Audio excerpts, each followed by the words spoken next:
He is gone, his legacy lives on through the many lives he touched while coaching football and golf.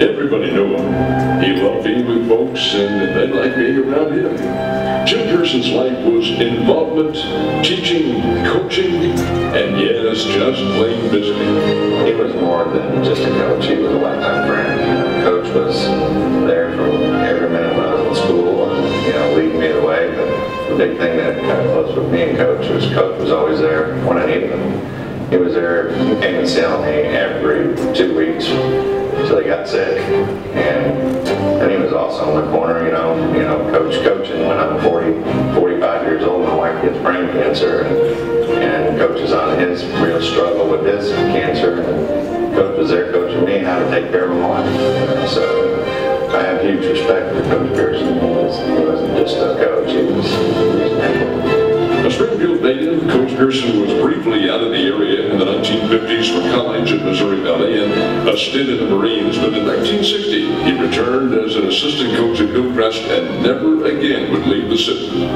Jim really opened up football in Springfield. He had more of a passing attack with today's flavor and today's atmosphere, and at times it looked a lot like the Wildcat type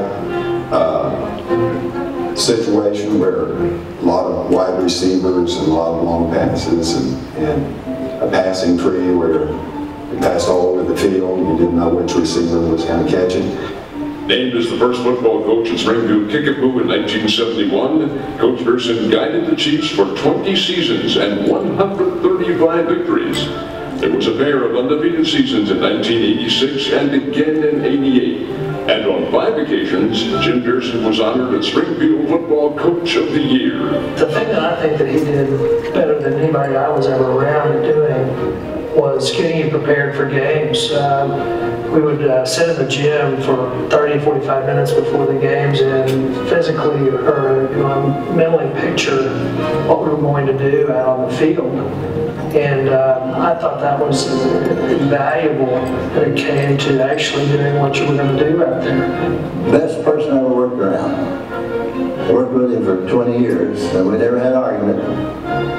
He turned the defense over to me, and I ran it, and he ran the offense. And we discussed things, but we disagreed on a few things. We never had any arguments in 20 years. Some things they don't know about him is he's an A student in high school and an A student in college. He's super smart. His final game as coach was a Chiefs win over Glendale and his old friend and coaching rival Bob Price. A passionate golfer, Jim Pearson continued coaching golf in the Springfield school system through the 1990s and 2000s, and he's been honored with the naming of the Jim Pearson Golf Tournament in his honor. He was a teacher, a mentor, a highly respected coach, and a friend to all. He is Missouri Sports Hall of Fame inductee, Jim Pearson.